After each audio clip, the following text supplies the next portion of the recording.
Okay, it would not be a briefing without some special guests. So I have some with me today. Today, President Biden is welcoming mayors, chiefs of police, a county commissioner, and a community violence intervention expert to the White House to talk about how the rescue plan is providing historic levels of support to make our communities safer. The president will encourage even more communities to use rescue plan funding to invest more in fighting violent crime, and to deploy American Rescue Plan funding to make our communities safer as quickly as possible as we head into summer. As we announced earlier today, over $10 billion has been spent or committed already on public safety through the Rescue Plan, including by over 300 communities and more than half of the states. The money is being put to use, keeping cops on the beat for community policing, investing in mental health and substance use disorder services, crisis responders, community violence intervention, and other programs to address the causes of crime and ease the burden on police. These are stories from across the country about how this money is already making a difference, and we wanted you to hear about it directly from the leaders on the front lines. First is Mayor Quinton Lucas of Kansas City, Missouri, who has leveraged rescue plan money to avoid public safety layoffs and has used it to invest $10 million for new police technology. Because of the fiscal space provided by the rescue plan, Kansas City is also working to hire 150 new police officers. Mayor Lucas was elected in 2018 and previously served on the city council. Next is Police Chief James White of the Detroit Police Department. Together with Mayor Duggan, Chief White has used over $110 million from the rescue plan to invest in body cameras, new gunshot detection technology, and $30 million for enhanced police patrols, among other strategies. Chief White is a veteran of over 2 decades at the Detroit Police Department, and since he was sworn in last year, and with the help of the rescue plan, Detroit has recorded an 18% decrease in homicides compared to the previous year. They'll each speak briefly. We'll take some questions. They'll have to go to meet with the president, which is a good reason. So I will turn it over to Mayor Lucas. Thank you so much. Thank you so much, and it's an honor to be with you all today. I'm here to discuss public safety, not just in Kansas City, but in many of America's cities. If we think back just a few years, we had a challenge of tight budgets and rising crime. The American Rescue Plan has filled an important and vital gap for us. In Kansas City, if not for the American Rescue Plan, officers would have lost their jobs, salaries would have been frozen, and our city would have become more dangerous. Instead, we have been able to invest in a number of vital and important areas. First of all, we've heard much discussion in recent years about community policing. There is no community policing without the police. The American Rescue Plan funds have allowed us to invest in more police officers, and not only more police officers, but salary increases so that we can make sure that we are recruiting and, importantly, retaining good officers in Kansas City. In addition to that, communications technology in Kansas City of $10 million from the American Rescue Plan allows us to invest in so many deferred technology areas so we can continue to be smart about how we solve crime, keep our officers safe as they're looking to solve crime, and importantly, make sure that we're spending those additional funds in areas like recruiting, in areas like intervention. As a mayor, I've had the chance not just to have experiences with my own police department, but I've done ride-alongs in Los Angeles, Baltimore, Washington, and a number of other American cities.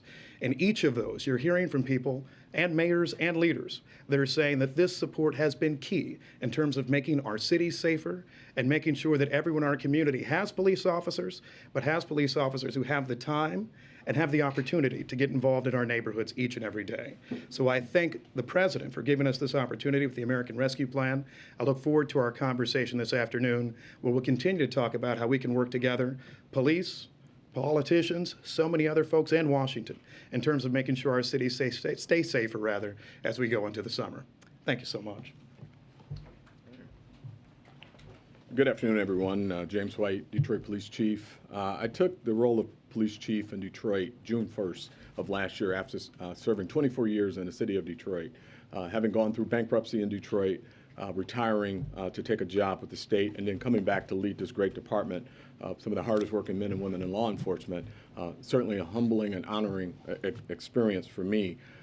Coming back and recognizing what's happening in our country with law enforcement, police chiefs, police departments have to be innovative.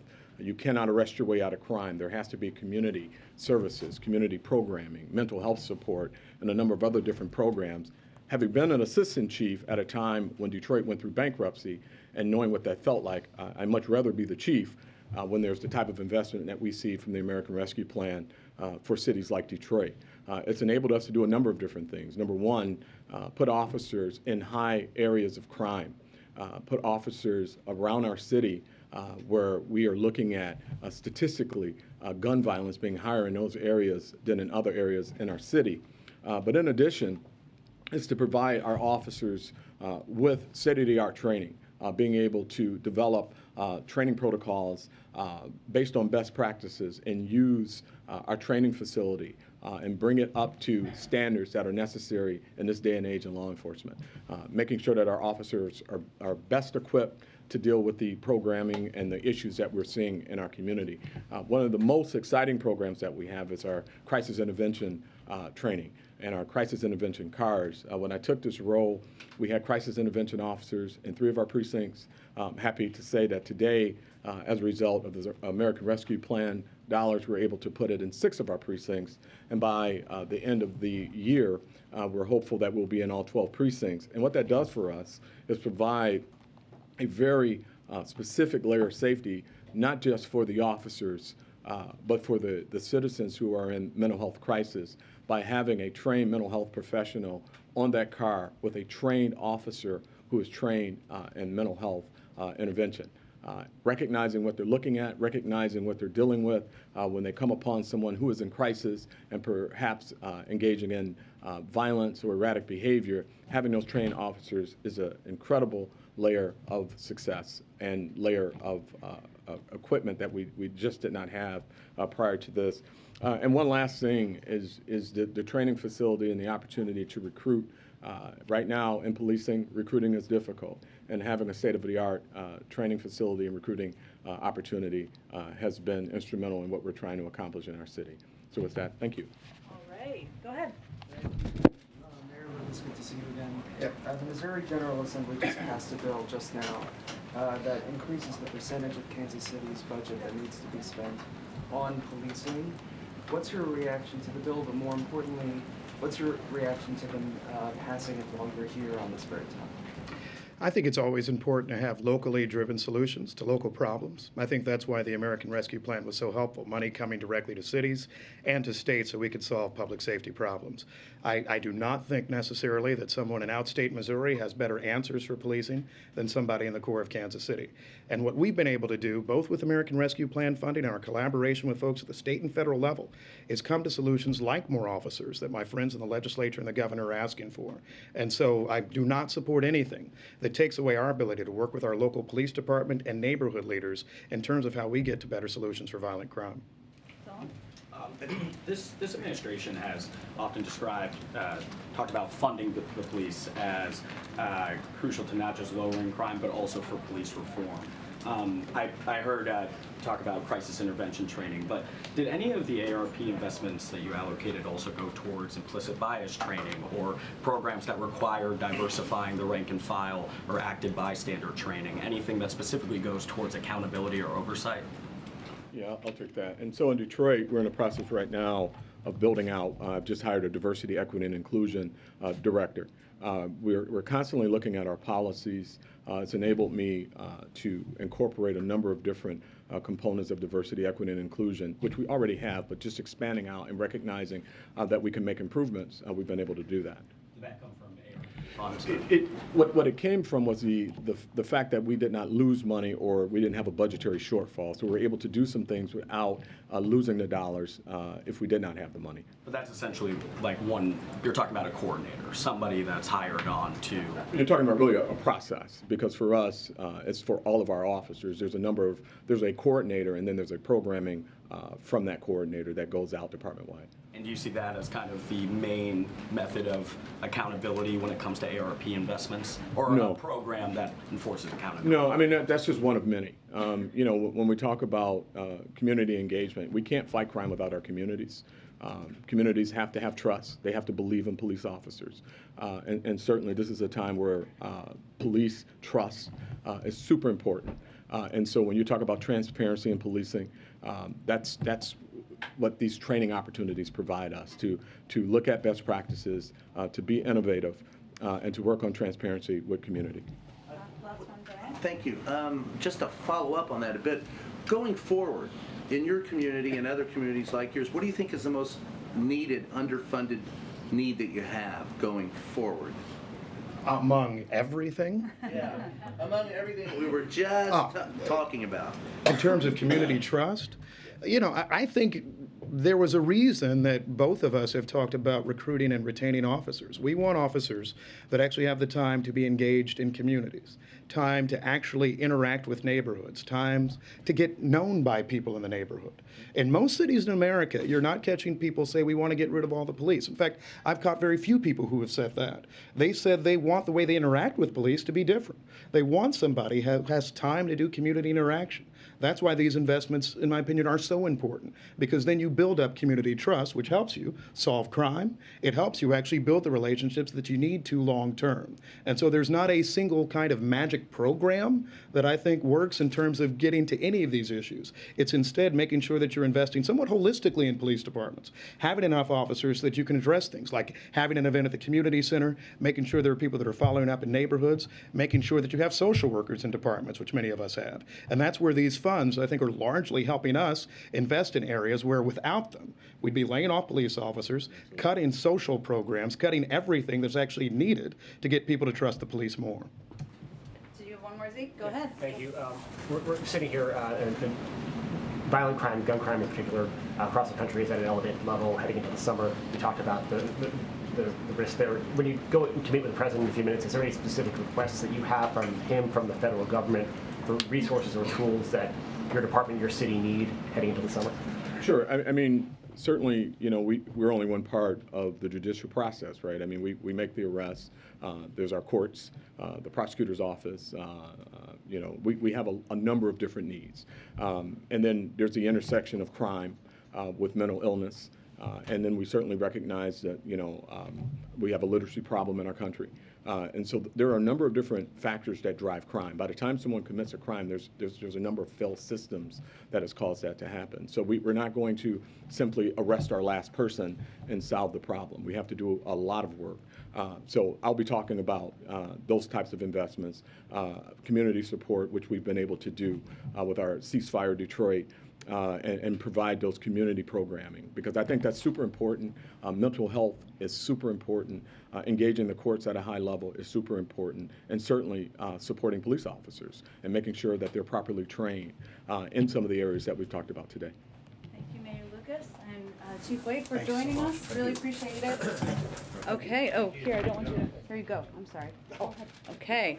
Okay. I just have a couple more toppers for all of you. Just really getting it all in on the last day here with the toppers for everybody. The president spoke earlier today with Abu Dhabi ruler Mohammed bin Zayed Al Nahyan to convey condolences on the passing of UAE President Khalifa bin Zayed.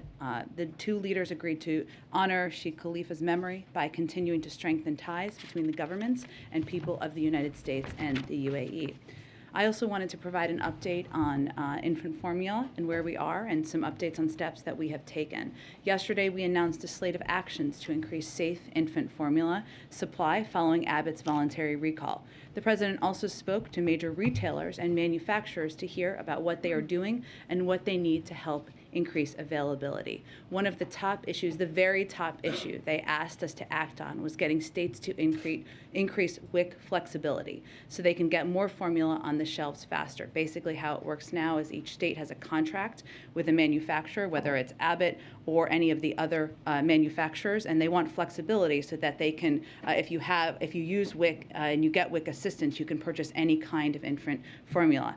This afternoon, Secretary Vilsack sent a letter to all states urging them to adopt all possible flexibilities in the WIC program. That is actually a step we had encouraged them to do the day following the recall back in February, but some states took the step and other states did not take the step at the time. So this is an extra urging to do that. He directed all states to review their practices, and the Agricultural Department is reaching out to states throughout the day, building on months of conversations. And next week, USDA will follow up on the letter and calls to provide states with help to issue waivers. That's what helps, obviously, consumers, people who have WIC, who are WIC recipients, and they go to the store. What we're also doing at the same time to help create this flexibility that these store retailers asked for is today Abbott also committed to provide critical flexibility to states through the end of August in the form of rebates. And that means that these states can plan ahead and they can purchase supply ahead from a range of manufacturers, not just the ones that they have contracts with.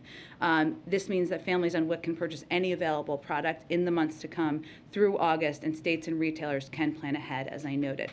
The FDA also just issued a statement about importing formula from abroad. The FDA committed to providing additional information early next week that will facilitate importation to get more product on U.S. store shelves as soon as possible. And last, we recognize that parents have a lot of questions. Mary asked about this yesterday. I think MJ asked about this too, about where to go and who to call if they cannot obtain formula right now. HHS has just launched a new webpage that provides resources and places that parents can go to obtain formula, including contacts with companies, food banks, healthcare providers. You can find this at hhs.gov/formula. This work is far from over, and in the days ahead, you will hear about new actions we're taking to increase safe infant formula. We'll give you a week ahead. On Sunday, the President will deliver remarks honoring the law enforcement officers who lost their lives in the line of duty in 2021 at the National Peace Officers Memorial Service on the West Front of the Capitol.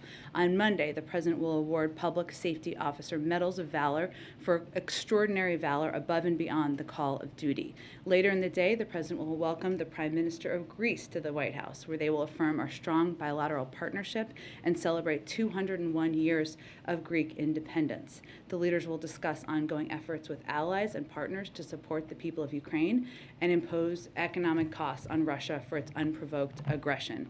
After the bilat, the President and the First Lady will host a reception in honor of the Prime Minister.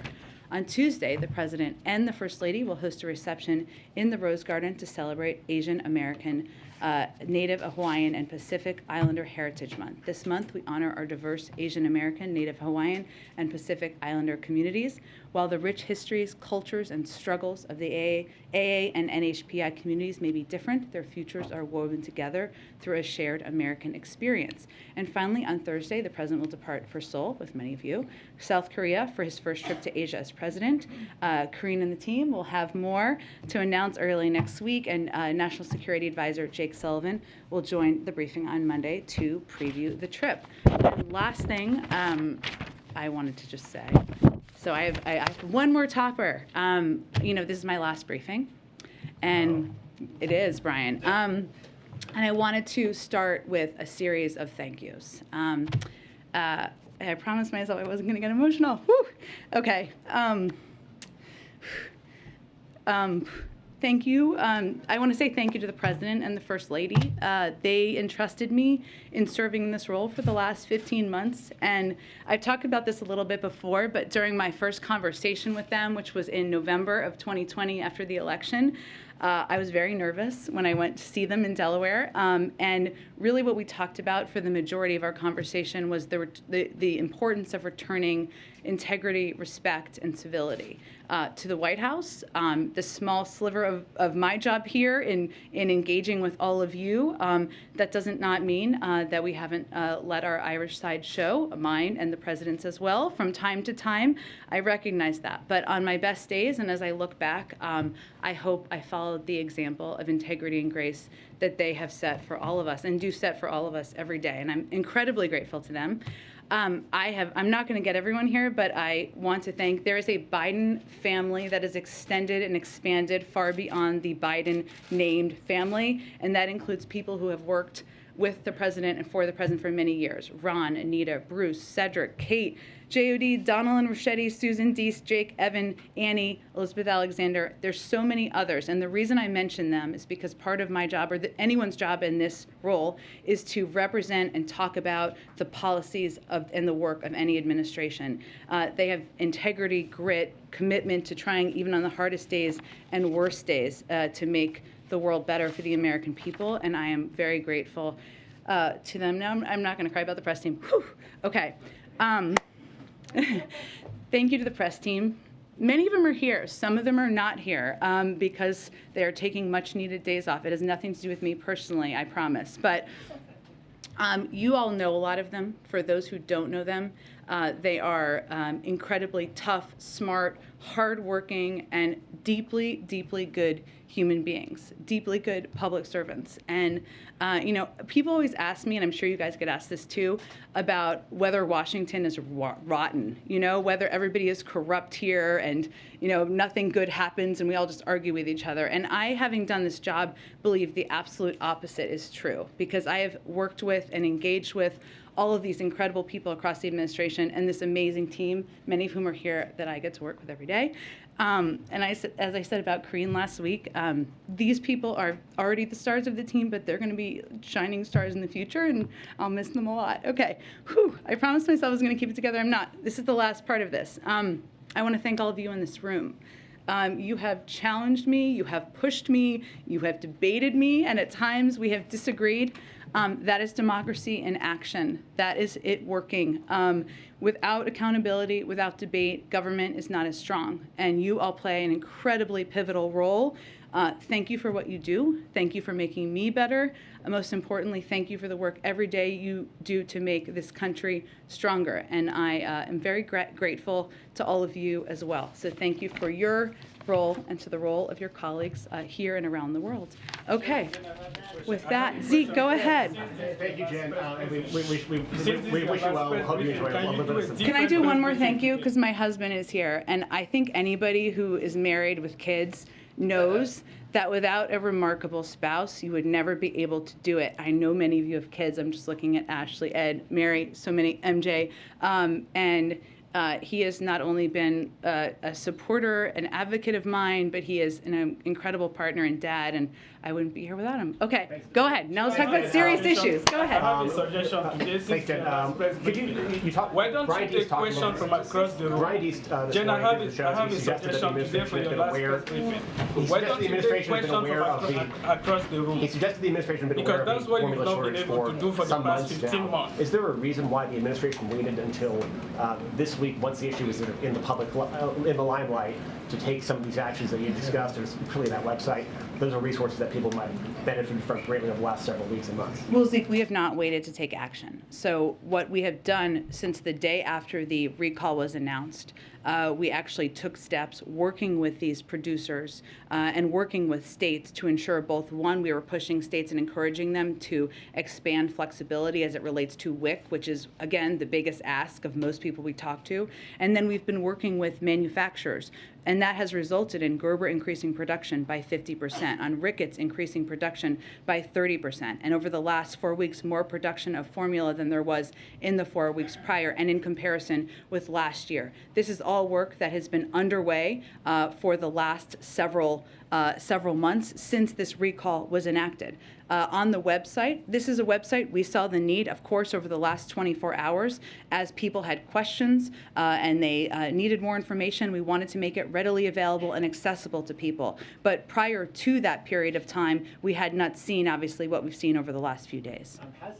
On a different topic, did the president see and the White House have any reaction to the disturbing images out of Israel this morning where Israeli police beating mourners of Al Jazeera journalist, American citizen Shireen Abu Akleh, including the briefly dropped casket? Does the White House have any response, and is the president taking any action in response? Well, I would say first that we have all seen those images. They're obviously deeply disturbing. This is a day where we should all be marking, including everyone there, the memory of a remarkable journalist who lost her life. We know that there is, with this disturbing footage from the funeral procession today in Jerusalem, we regret the intrusion into what should have been a peaceful procession. We've urged respect for the funeral procession, the mourners, and the family at this sensitive time. We're also in close touch with Israeli and Palestinian authorities, have been and obviously will continue to be, especially given the images we've seen today.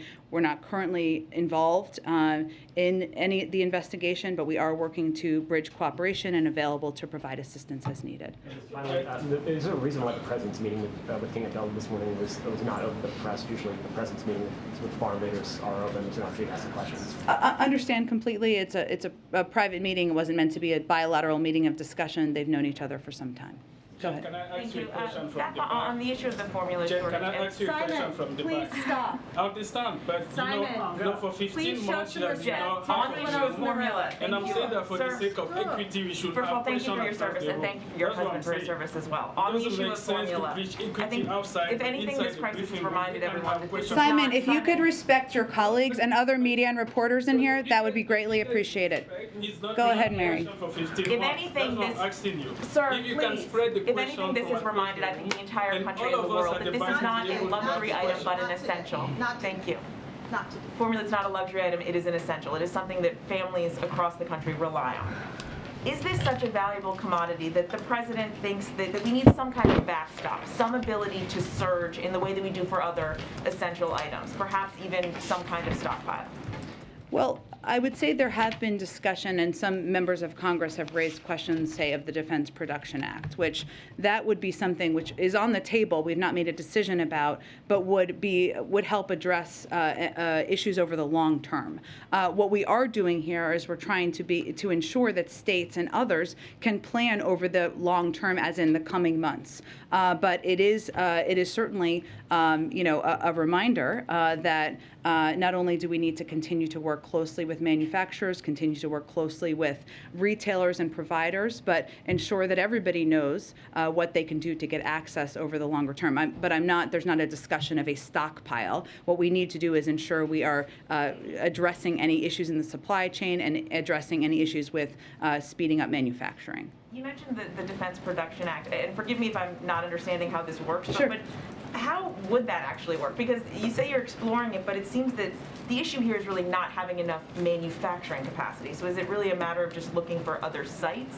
that can produce this? Well, that's exactly right, Mary. And so the reason why it would have a longer term impact is because the production of baby formula is so specialized and so specific that you can't just use the Defense Production Act to say to a company that produces something else, produce baby formula. It just doesn't work that way exactly. That is something that could be a consideration over the longer term. And certainly there are ways that the Defense Production Act has been used in other industries, right, as it relates to a chemical that is needed or a specific tool or part that is needed. So right now, of course, we're keeping that option under consideration, but our focus primarily is on twofold. One is increasing supply, and the other is making it readily available. And obviously production is working with these manufacturers, and also imports, making sure we're making more baby formula available through imports, and then making it readily available. The biggest step we can take is this WIC flexibility component, which obviously we took 2 steps, not just pushing states, but also working with Abbott to ensure they're providing a rebate for longer term planning. And just lastly, you said that the FDA is going to have more on easing imports and some of those steps next week, but does the president believe that parents should be allowed to buy formula directly from abroad? Well, there have been limitations on this because, of course, we have a very high level of FDA approval processes to ensure that we have the best formula that is safe for babies. And of course, whatever formula would be imported would meet those standards. But we think the best steps we can take is to work with Abbott, and Abbott has a responsibility here too, to work closely with the FDA and doing the steps that are necessary to get back and operational online. We have a great great deal of manufacturing capacity here in the United States. That's less the issue. The issue is obviously this was a recall in February that, as a reminder, was done because there was a factory in Michigan that had tainted formula that killed 2 babies. But we have a range of manufacturing capacity here. So this import step would be not forever or necessarily even long term. It's just to address the current need. Go ahead. Thank you, Jen, and thank you for your work here the last Thank you. 16 months. You said yesterday that the United States would support Sweden and Finland's application to NATO. Turkey is a current NATO member, and the president of Turkey is saying that his country would not look positively on that. What is the U.S. reaction to that, and will the U.S. intervene on the Nordic countries' behalf? Yeah. So we are working to clarify Turkey's position. We would refer you to the Turkish government for more information on their views. I think there's no question, and you've seen this from the public statements of a number of NATO leaders, that there is broad support from NATO member countries in Finland and Sweden's, desire or interest, stated interest in applying to join NATO. But we are continuing to work with Turkey, and I would point you to their representatives. Also, any White House reaction to Elon Musk saying today that his deal to buy Twitter is on hold while getting information on fake bot accounts? Yes. I would say this is a transaction, a potential transaction, I guess we can call it at this point, from a private investor, and we don't have any comment on private transactions. Our views, broadly speaking, on the role of social media platforms and the need for reforms certainly still stands, but right now it's a reported view of a transaction of a private investor. Go ahead, Ed. Thank you, Jen. For what I'm told is episode 224. Of Yes, that is true. Thank you for doing this as you've done. Has time gone as quickly for you? I haven't been here for all the episodes. That's true. You've been here for a lot of them. A few things. Back to the murder of Shireen Abu Akleh. Curious, does the president himself plan to speak with her family, given especially in part that she is an American citizen? We have obviously reached out and engaged through national security officials with her family. I don't have any calls to predict or preview at this point in time, but if that does happen, we of course make that information available to all of you. And does the president have any plans to speak with the Israeli government directly about the death and the ongoing investigation? Well, certainly we have been engaged with them and have offered support, and if they need specific support from us, we will provide that, but I don't have any calls to predict at this point in time. Two quick ones on immigration. There could be a ruling today in federal court on the future of Title 42 and whether or not it gets delayed beyond the May 23rd deadline. Can you give us a status report on ongoing preparations for the end of it, should that deadline hold, and how they might change if they get delayed by a court? Well, the preparations have been ongoing, led by the Department of Homeland Security and Secretary Mayorkas. As we've talked about in the past, he has outlined a plan that he's been preparing since last fall to ensure we're increasing capacity at the border, that we are taking steps to ensure that we are prepared for the lifting of Title 42. Those are proceeding. Obviously, I'm not going to prejudge a court ruling that hasn't quite happened yet and what it will mean, or prejudge what the Department of Justice may do in response. I'm sure there'll be more discussion about that if and when they rule today. And one other, you may remember last fall, there were questions about court cases brought by families that were separated at the border. Yeah. And at the time, the White House said, if it saves taxpayer dollars and puts the disastrous history of the previous administration's use of zero tolerance and family separation behind us, the president is perfectly comfortable with the Department of Justice settling with the individuals and families who are currently in litigation. CBS News review of court records published this week, however, finds that the Justice Department is actually seeking to dismiss all lawsuits filed by migrant families requesting compensation over the separations during the Trump years. Just curious, how do the Justice Department's moves to dismiss those cases line up with what was said here last fall and the overall commitment to bringing justice to these people? And is the administration willing to return to the negotiating table to try to forge some kind of a settlement with them, since the president, among others, has called that policy criminal? It was, and the president believes it was horrific and inhumane. And our statement made last fall stands. Now, these are negotiations and discussions being led by the Department of Justice. I don't have any confirmation of that report. I'd certainly point you to them for the status of any discussions with the families. Go ahead. Thanks, Jen, and thank you for always taking my questions. Happy to catch your last briefing. Thank you from all of us. So you must have some information on baby formula from these manufacturers, from the discussions that the president's been having. the administration's been saying that more formula has been produced in the last 4 weeks than the 4 weeks preceding the recall and the shutdown. So what is the best sense of a timeline for parents on how long this is going to be an issue and when in-stock rates are going to get better? Well, there's a couple of issues at play here, Jackie, and this is a really important question, but it's hard for us to make an assessment from here. What we're seeing is that the supply shortages can be regional, and sometimes they can rotate. And sometimes the issue at play here is that bigger retailers have a more streamlined process for stocking the shelves than smaller retailers. Now, a lot of people go to stores in their community to go buy baby formula, and it may just be that there's a bit of a delay in stocking some of those shelves. It is certainly a good sign and a positive sign that there has been this increased production from these other retailers, and our hope is also that because there's going to be more flexibility with WIC and the ability of WIC recipients to purchase different kinds of formula and enabling many people who are maybe waiting for their states to make that decision, and also that states will have this rebate opportunity, will provide the incentive to further provide flexibility. That will also help, and of course imports. So we're working to not just address, we've been working to address for months, but we're working to make this, ensure that there is greater supply, consistent supply on the shelves as long as possible. Now what we know, and I know from feeding formula to 2 kids, is that typically you have one formula that you give your kid, right? And so the challenge here is also for parents when they're reliant on one formula, and maybe their child has certain needs because they're sensitive to dairy products or other products. And so the other part of this that we're trying to address is providing these resources so that if people have questions about what kind of formula they can take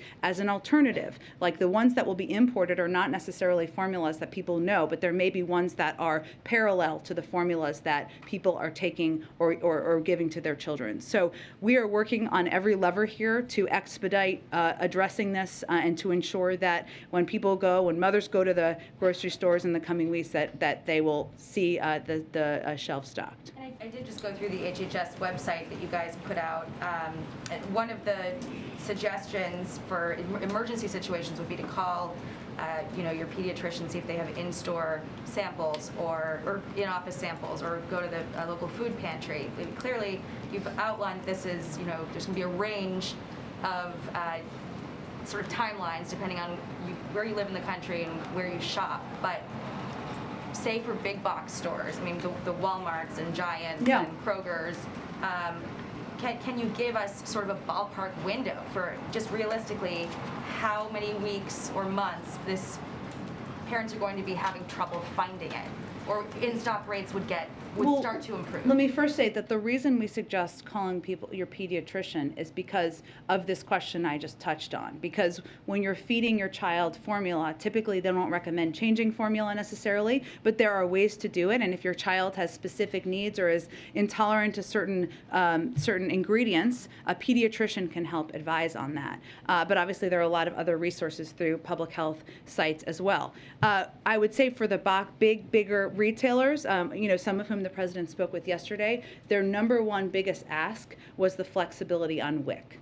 And their feeling was that would help them take steps, given the increased supply of these other manufacturers, to help stock the shelves more quickly. So you guys aren't comfortable giving any sort of ballpark window of time, basically? As quickly as possible is our objective, Jackie, but it's going to be different store to store. Okay. And then one more also on baby formula. It seems like when there's a crisis, you often call in the FTC to look at price gouging. I recall this administration doing that with gas prices. It didn't seem to really bring down gas prices and did not increase supply. How's it going to be different this time around with baby formula, and how quickly are they going to be cracking down on people who are hoarding, and what are the ramifications? When are we going to see that play out? Well, the FTC is an independent agency, so by us calling for them to look at price gouging, they obviously haven't taken a step on oil companies, otherwise you would be fully aware of it. But it is something that we can all watch, even as non-economists and even as non-oil experts. When the price of oil goes down, the price of gas should go down, and that is not what we have seen consistently. I would say as it relates to baby formula. What we know is that we are certainly seeing, and we have seen hoarding happen. And so we are looking for, that to be looked into. And we think that's an issue where if there's caps, and this is something we have been working to institute, on the number of containers that can be purchased, that will help. But also we are taking every step we can to ensure that that is tracked and that can be addressed if needed, in the pool of doing everything we can to address this. Go ahead. And thanks for your service, and thanks for delivering on your commitment to return the daily briefing. All of us in this room are grateful for that. I want to ask you, if I can, about crime that the president's going to be addressing a little bit later. We had one of the mayors and one of the police chiefs here a short time ago. Beyond directing dollars, can you sort of detail the level of concern with this administration about bail reform right now and about some district attorneys being too lenient in their prosecution of criminals? And I guess beyond that, what other points of leverage do you have to encourage stronger prosecution efforts or any efforts to change that? Well, I would say first on bail reform, on the campaign trail, the president said that cash bail has become the modern day debtor's prison. No one should be held just because they are poor, and a person who is dangerous but has the money to pay bail shouldn't have a get out of jail card. That continues to be his view. What we see is there are a couple of big issues as it relates to crime. We've inherited from the previous administration the largest year-over-year jump in murders in record history in 2020. Our focus from here has been putting more cops on the beat. You heard the police chief talk about that through the American Rescue Plan, backed up by more federal agents to take violent crime off the streets, cracking down on firearm traffickers. 77% of violent crime in the last assessment of data we have is with guns, to get illegal guns off of our streets and stemming the flow of ghost guns, something the president has taken a number of actions on, and investing through the ARP and community programs to prevent crime by interrupting disputes before they spill into violence. I will note, and you heard the police chief just talk about this, but in cities like Detroit and Houston, who have both used rescue plan funds to invest in fighting crime, we've seen declines in certain categories, because our view and the president's view is if you fund and have more cops on the beat working with communities, that is going to help address this issue. I'd also note that as it relates to guns, which is a huge concern of ours, since last summer we obviously initiated these and announced these DOJ-led strike forces. They're an integral part of the president's plan to keep our communities safe. And as I noted, 77% of homicides committed in 2020, the last year we have data, were done with a firearm. Since the launch last summer, the DOJ strike force has already seized 5,100. And one of the steps that can be taken is, of course, to confirm Steve Dettelbach, a very qualified person to lead the Bureau of Alcohol, Tobacco, and Arms. And the president has also called for an additional $30 billion in new funding in his 2023 budget to fight crime. And that is a step that he is hopeful there will be bipartisan support for. A lot of questions in the room, so I'll limit mine to two today. The other one is about ASEAN that's here. What commitments has the president secured from the leaders of ASEAN to condemn Russia? Well, there will be a communique that comes out later this evening. I know communiques are very exciting to everyone, but there will be interest. I'm certain in this one. I will say, Ukraine and Russia would not typically be a major topic of discussion at ASEAN, right? You all have covered them before. You've visited, you've traveled to cover ASEAN summits, and it certainly will be a topic of discussion, and was last night and will continue to be today. So there will be a broad discussion of Ukraine and Russia. The United States in these meetings will continue to lay out our approach to Russia's unjustified and illegal war. We believe the ASEAN leaders are very interested to hear more about our approach, both where things stand and in terms of the next steps. We expect that the leader statement will also have a reference to Ukraine in it as well, but that is still being finalized in the coming hours. Go ahead. Will President Biden address the abortion rally tomorrow? He has no plans to address the rally tomorrow. And separately, does he have any plans to meet with abortion advocates or rights advocates at the White House here? We are very engaged with women's rights advocates, abortion advocates, and other advocates, as well as members of the Senate and members of Congress. I would note that this is an issue that is much broader than abortion advocates. They are of course, marching in the streets and having their voices heard and peacefully protesting, and we respect the right to peacefully protest, but 2/3 of the country does not want Roe to be overturned. So this is an issue that we are engaged very broadly with across the spectrum about what steps we are considering, what steps we have the capacity to do, and what we would do if the final opinion looks like the draft that was leaked last week. The families of Americans detained in Iran have appealed directly to the president for help in getting them out. They don't seem to have much faith in or hope that the nuclear negotiations are going along fast. So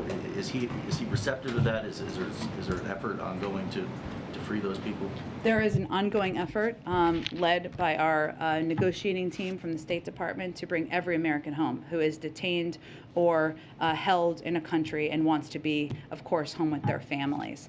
It has always been a separate channel than the Iran nuclear negotiation talks. It is not in the same channel, but certainly the president is committed to and will do everything possible to bring Americans home who are detained in Iran. Go ahead. A question on Brittany Griner. Does the White House have a response on her detention being expanded? Yeah, there was a report on that this morning.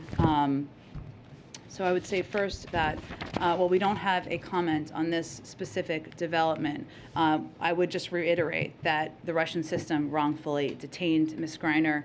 We take our responsibility to assist U.S. citizens seriously, and we will continue to press for fair and transparent treatment for all U.S. citizens when they are subject to legal processes overseas. Now, because the State Department recategorized her as wrongfully detained, it means that our special presidential envoy for hostage affairs, it's quite a title, but a well-deserved one, is going to be overseeing this case and leading the effort because it's a deliberative process, and we know from experience of bringing other Americans home, we're just not going to detail what those efforts look like at this point in time. Last question, you said that the president won't participate in any of the activities tomorrow. Will anyone from the administration take part in any of the protests tomorrow here in As an DC? official representative from the government, I will let you know if there's someone that we have officially representing. I'm certain that people in their private time will participate and attend. Go ahead. As we sit here, there doesn't look to be a lot of appetite right now for more COVID funding in Congress. There have been warnings, of course, from the White House about what that will mean. Are you able to say what the plan B is? If there is no funding, is there money in the couch cushions to order the stuff that you say you're not going to be able to order, or when? Can you give us an update on when things will start running out in the coming months? Sure. Well, I would say there is no plan B. While there is, a limited amount of funding that we have to work with, it's very limited, and it will require us making tough choices about what remaining tests, treatments, and vaccines we can get. We are continuing to work the phones, hold briefings, make our case publicly, of course, as you noted, and we are having bipartisan, bicameral discussions about why we need this funding, what the consequences will be if we do not have it, and those are significant. I mean, obviously, more Americans will die needlessly, which is the biggest heartbreaking issue. We're going to exhaust our treatment supply. We'll lose out to other countries on promising new treatments. This is one of the biggest components that is of concern to the president and all of us, because as you know, how we've approached this to date is we have ordered ahead so that we are first in line, and we have the supply needed when there is a better booster or when there's a better vaccine or a vaccine that will treat specific variants, and we are putting ourselves essentially at the back of the line without this funding. Yesterday, there was we hosted a global summit. We requested $5 billion for funding to help continue to be the arsenal of vaccines in the world. We will no longer be able to provide that funding. We also will be unable to maintain our supply of COVID tests, and we will be unable to ensure that there will be an ongoing supply of free treatments for families across the country. Possibly you will cut short previous orders to either because you can't pay for them or because you want to reallocate the money. We will have to end programs, and some of that will feel abrupt. Can I pivot and ask a little bit about, you've got the baby formula challenge right now. Everyone's 401ks are not looking hot at the moment. Maybe I'm speaking for myself. Consumer sentiment today hit a fresh low since 2011, at its lowest point since then. Inflation, of course, is high. Gas prices are surging again. There's a sense right now that there's a lot of challenges in the economy in the U.S. What do you say to voters who are frustrated by that, and in particular those who voted for this president, because he sort of promised to be a sort of capable steward, in contrast to the previous presidencies. That was sort of the pitch that he made to voters. Well, I think first we would say to families, we understand there are challenges you're dealing with every day. Costs are too high. It is too expensive to fill up your gas tank. Food is too expensive at the store. And our focus right now is on taking every step possible to address those issues. We know that the president, that the big driver of this was the pandemic and the impact on supply chains, and then the uptick in the pandemic with Delta last summer. Then we had an additional challenge, as you've noted some of these, but with the invasion of Ukraine by Russia, which drove up energy prices, and that is the biggest driver of inflationary costs at this point in time. Now, we saw a downtick a bit earlier this week, but what we would also say to families is, one, we are at record economic growth. The unemployment rate is 3.6%. We're seeing encouraging business investment. Those are all good signs. What our focus is on is doing everything we can to lower costs, and that includes a range of steps the president has taken just over the last couple of weeks, making sure we're lowering the price of high-speed internet, giving farmers the tools and resources they need to boost production. We're also, he led the release of 1 million barrels of oil through the Strategic Petroleum Reserve, issued a waiver for E15 gasoline, so thousands of gas stations in the Midwest could have an additional 10 cents cheaper option at the pump, fix the family glitch. He is mindful and focused on doing everything he can to give people breathing room and lower costs. And what we'd say to Americans also is look at the alternative. We all acknowledge inflation and cost is a challenging issue. What is the Republicans? What are they presenting as the option? Is he frustrated by this? I mean, he likes to say the buck stops with him. Things aren't working. Is he frustrated with the circumstances? Is he frustrated with his team? Is he frustrated that he hasn't been able to get it under control? I would say when you've served, as the president has, as vice president for 8 years, you're pretty clear-eyed about the fact that leading the country means that the buck stops with you and that every challenge we face is on your desk. And he's very aware of that. Go ahead. Yeah, you've said that some states have not done this WIC waiver. Which ones? I can see if we can get you a rundown. That was not meant to be a naming and shaming. There are some states that just didn't take that step when the recall was happened, and we encouraged them to do that in February. So today is an opportunity for the Secretary of Agriculture to say, now's the time to do this. If you want to make sure that people in your state who benefit from WIC are getting helped, this is the way to do it. Okay, Congresswoman Elise Stefanik, and she tweeted something I will read to you, but several other Republican politicians have also gone along this line. She says, Joe Biden continues to put America last by shipping pallets of baby formula to the southern border as American families face empty shelves. She says this is unacceptable. Do you have a response to that?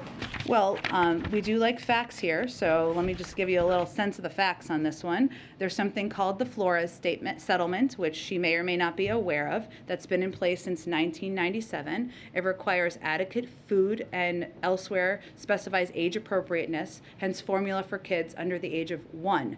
CBP is following the law. That law that has been in place and been followed, by the way, by the past every administration since 1997. So this has been a law in the United States for a quarter century. It's been followed by every administration. But I would also note that we also think it's morally the right thing to do. This is a difference from the last administration. It is the law, but we believe that when children and babies, or babies I should say, are crossing the border with a family member, that providing them formula is morally right. And so we certainly support the implementation of it. Just one last question. The governors of Colorado and Massachusetts have sent a letter to the president urging him to urge the FDA to hurry up and consider Moderna's application for a vaccine for children under the age of 5. Would the president do such a thing? Does the administration have any view on the apparent delay in consideration of that vaccine? I would say the parents in here have a view, and we all are very eager to bring our children and get them vaccinated who are under the age of 5. But science, this is the president's view, most importantly, moves at the pace of science. The FDA is the gold standard for a reason, and we want to ensure that when those vaccines are available, when we are taking our kids, bribing them if needed, to get their shots, that it is safe and we know it's safe. Go Go ahead. Jen. I'll come back. I'm sorry about that. I'll come back to you. Go ahead. Go ahead, Ashley. As you know, the anniversary of George Floyd's killing is a little over a week away. As a candidate, President Biden embraced some of the messages about police reform, and later he even promised George Floyd's family that he would get something done on the issue. But now police reform has failed in Congress. There's no executive order, and today he's basically asking cities to pump money into police departments. What is the administration's message for people who had hoped the Biden administration would actually significantly reform policing? Well, first I would say he's actively considering a police reform executive order and has every intention of doing that. It just takes some time. I understand that since it was a version of it came out into the public, which happens back in January, it feels like a long time, but these take a long time. There's a legal review, a policy review, and he has every intention of doing that. We actually paused because there was bipartisan negotiations happening, and obviously that was always the preference because that would make it more permanent. I would say that it's not just about pumping funding into police departments. It's about ensuring that there are enough cops on the beat to crack down on violent crime, to crack down on illegal guns that are the cause of 77% of crimes across the country. And what he's also done, and the Department of Justice has also done, is implemented federal steps like bans on chokeholds and other steps that the president would certainly like to see, implemented across the country and a part of federal law. So he is going to continue to support the funding of police. He hopes Republicans will join him in supporting his budget. Now, they did not support the $10 billion he announced today because they voted against the American Rescue Plan. And he is, but he is also supports accountability, and a police reform executive order will be a part of that. And pivoting briefly, what advice do you have for Corinne as she prepares to step into your role? You know, That you can say in public. I can say we're very transparent here, Brian. I would say that some of the lessons I've learned that I would tell anyone, including Corinne, obviously we've had many discussions about this, would be one, the most important job that you have in this role, I think, tied with another one, but I'll get to the point, is to project, convey the positions, the policies, the views of the President of the United States. And every opportunity you have to speak with him, to engage with him, to ask him questions. So oftentimes, I will tell you, they are questions that you all have asked me in the briefing room or otherwise. It will make you better equipped and even more effective because our job is to speak on his behalf. The second thing I would say, and in my heart I'm a bit of a policy nerd, but I would tell this to anyone, is that the more you know about policy issues and the more you can go in depth on it and spend time digging, pushing, and questioning the policy teams, the better able you will be to answer tough questions, to answer the 12th question, and hopefully provide information to the public. And the last thing I would say is that it can be repetitive in here from time to time. That's not a critique. You are all doing your jobs. But in the age of social media, always provide the context and all the details because you never want to be a meme with one line. That would be my treat. But otherwise, be yourself. And Corinne, as I said last week, is going to bring her own magic, her brilliance, her style to this briefing room. And always, for anyone who comes after me or Corinne, it's to continue to make it better and do better for the president and the American people. Yes. Expect that under Corinne there will still be daily briefings? I will let her speak to that. Yes. But yes, that is the plan. Go ahead. Thank you, Jen.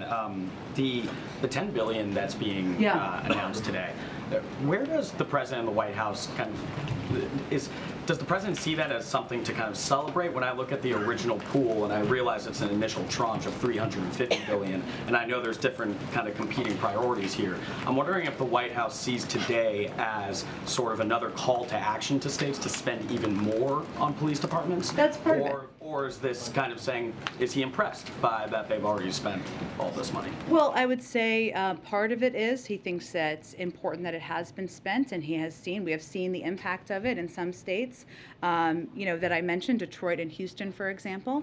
But part of it is also about the need to spend more. We know $245 billion is what's been spent to date, so there is more funding left from the American Rescue Plan package. And certainly he thinks keeping communities safe, making sure police departments have the resources they need is an important way to spend the money. I just have a quick clarification on the DPA too. You said the administration is considering the DPA to ramp up. It's one of the options under consideration, sure. I think there's two titles under DPA. One would prioritize contracts and say, companies, you need to develop this. Another would allow the federal government to distribute loans, to distribute actual money to companies so that they can ramp up manufacturing. Is the administration considering that title of DPA to actually give money? There's also options beyond that about the use of there's a range of ways you can use DPA, so I don't have specifics about how it might be used. I would say that we are already working, and we have been working with manufacturers to increase production, so that is already effectively happening.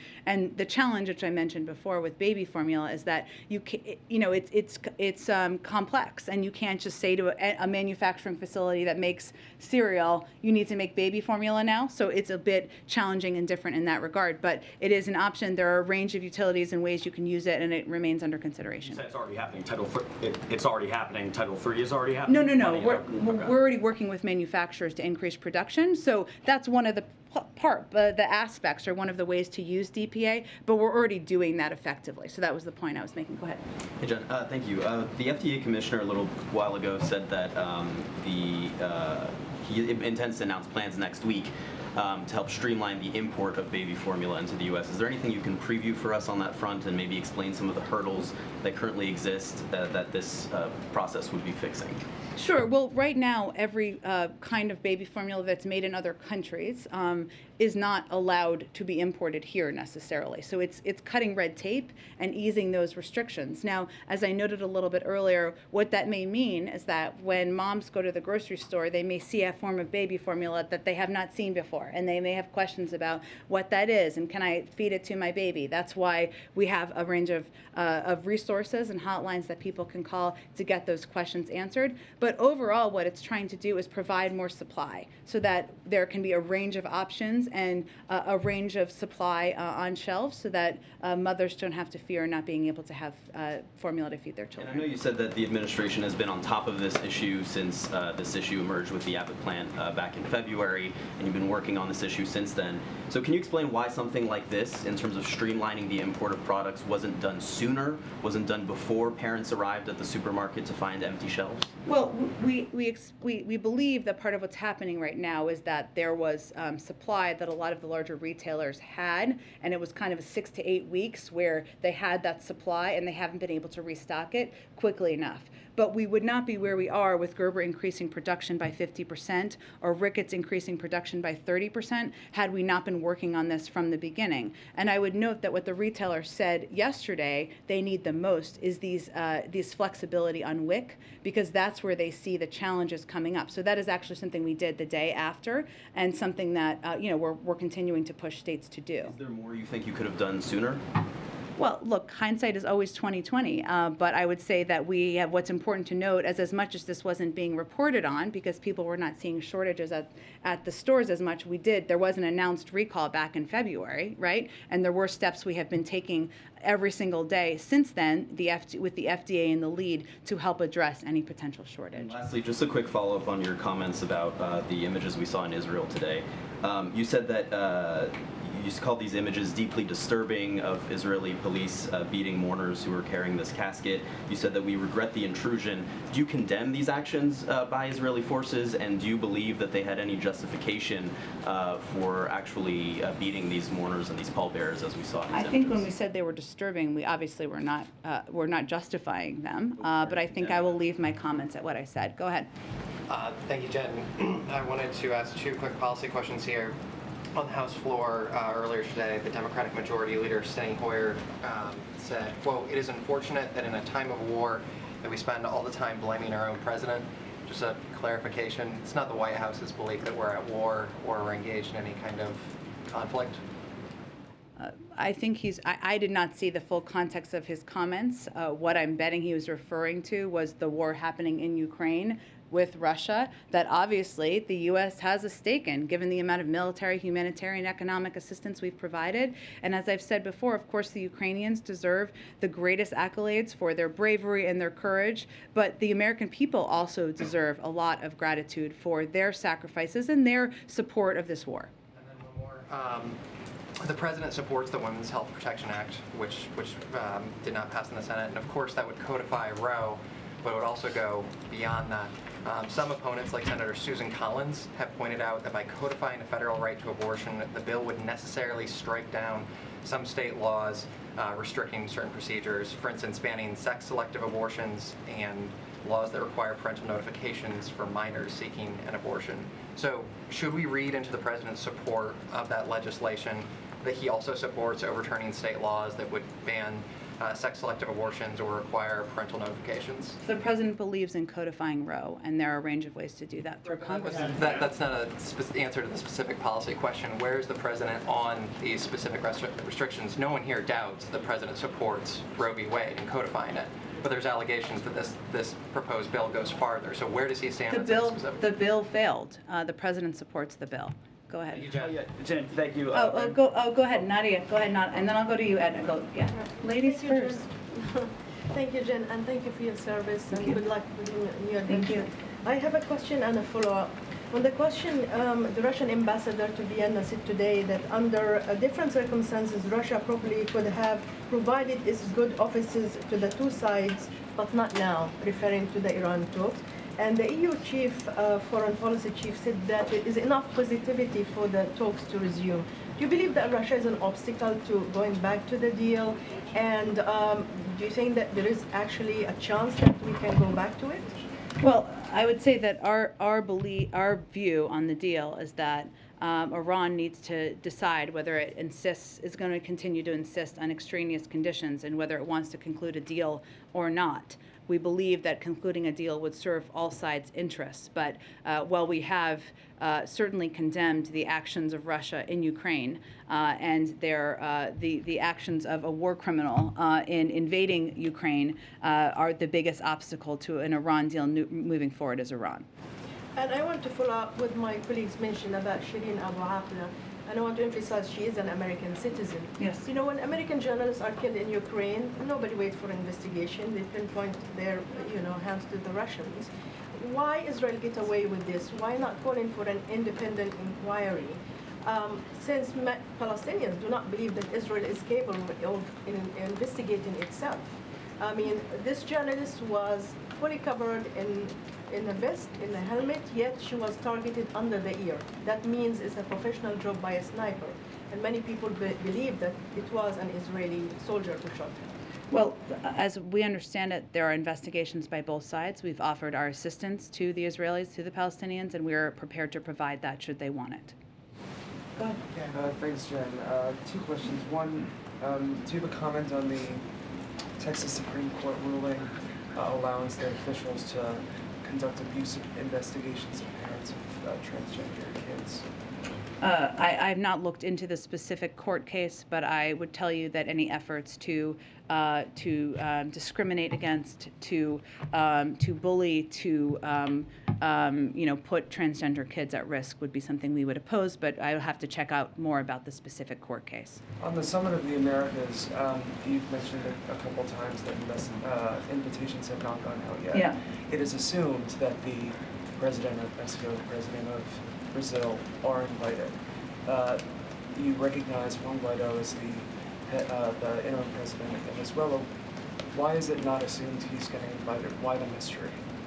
There are a range of conversations going about the final invitation lists. I just don't have a final conclusion on those, and as soon as we do, we will make those information available to all of you. And then just to bookend our time at the State Department, I wanted to ask you about Israel. A broader question on how the president seems to be the first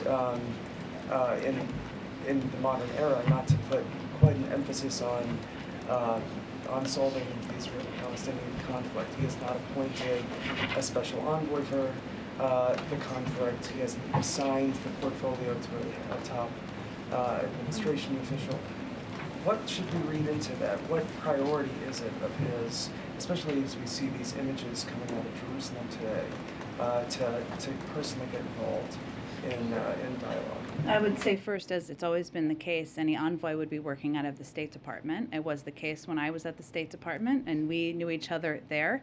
And certainly, you've seen the Secretary of State and also the President talk for decades about the need for a two-state solution, how that is the only viable way to end an ongoing conflict in the region. And I would certainly say that remains his view, remains his policy. And but I would point you to the State Department for any updates on negotiations or engagement. Go ahead. I have a follow-up on Brittany Griner. Does the president have plans to meet with Brittany Griner's family, like he met with Trevor Reed's family? We are in touch with her family, but I don't have any planned meetings to preview for you at this point in time. And then I have a follow-up on Title 42. Sure. I know a judge's ruling hasn't been made yet, but if he does rule to sort of continue to temporarily delay Title 42 from being lifted, does the Biden administration plan to appeal that? That would be an announcement made by the Department of Justice. One more question just regarding that. You know, it seems that the Biden administration has been challenged by the court several times on, you know, immigration efforts that they've tried to overturn from the previous administration. I guess what concerns does the administration have that this will continue as, you know, immigration is pretty much a pretty big policy, you know, that the Biden administration and President Biden himself has said that he would try to overturn some of these policies that were implemented under the previous administration. I guess, how does the president feel about some of these sort of roadblocks that the administration keeps hitting, you know, with judges and the courts not allowing or further delaying? Well, I would say the biggest roadblock is the fact that the president put forward an immigration bill on his first day in office, and we haven't been able to move it forward. And there have been efforts to move it forward through the Senate, through the reconciliation process. There have been efforts to try to engage in a way. We're very open to engaging, have been very open to engaging in a bipartisan way. There are aspects of his proposal, many aspects that should not be controversial at all. You know, the effort to invest in smarter security, to fix our broken asylum processing system. Those are our biggest obstacles. And what is deeply unfortunate is that the need to implement immigration reform to fix a very broken and outdated system has become so political that there's an unwillingness to engage from the other side on what solutions should be, you know, we can work together on. It wasn't that long ago when there were bipartisan bills that were being discussed and even almost passing. Go ahead, Ed. Yeah, so I want to build up on Josh's question here. You know, CPI inflation is 8.3%. We know it's hard to get baby formula. Gas and diesel fuel is now record prices again today. House staffers are getting free Peloton memberships. A Monmouth poll says... Well, there's a lot packed into that list there you have. I don't know how it's related. It's a potpourri. Yeah, it is a potpourri. And it's a wider view. A Monmouth poll shows that 79% of Americans believe the country is going in the wrong direction. So my question is the president, as the head of the country, as the head of the Democratic Party, out of touch economically with Americans?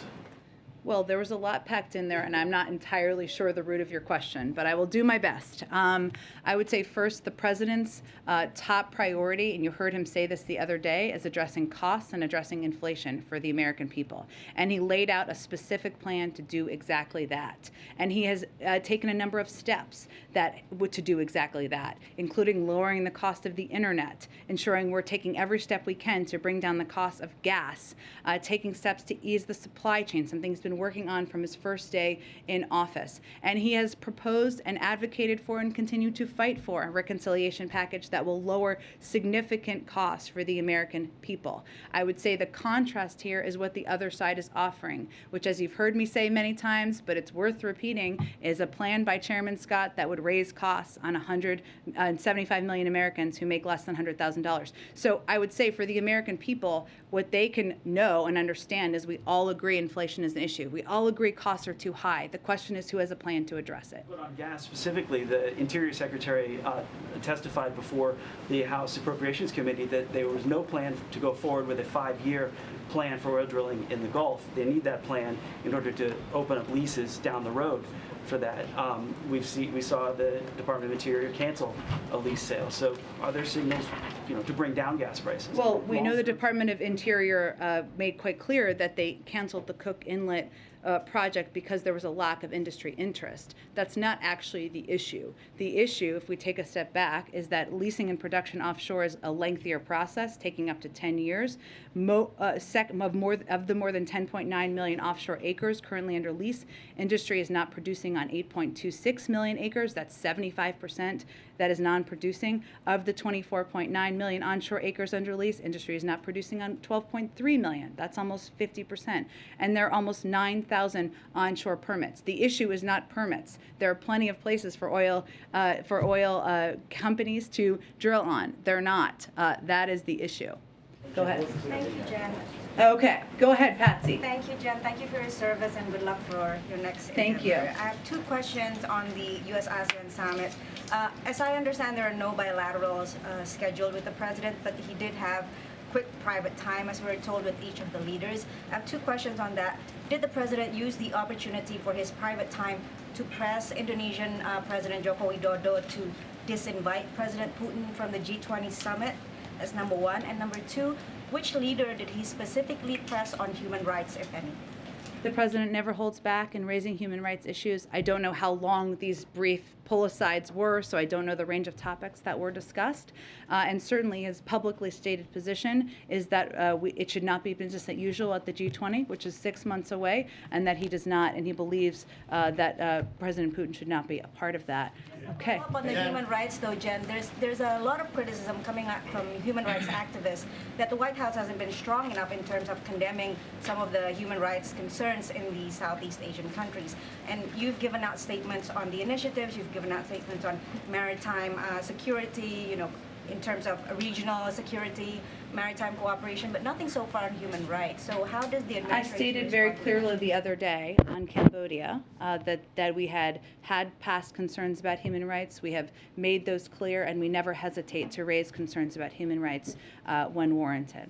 Thank you, Jen. Thank you, everyone. Thank you, everyone.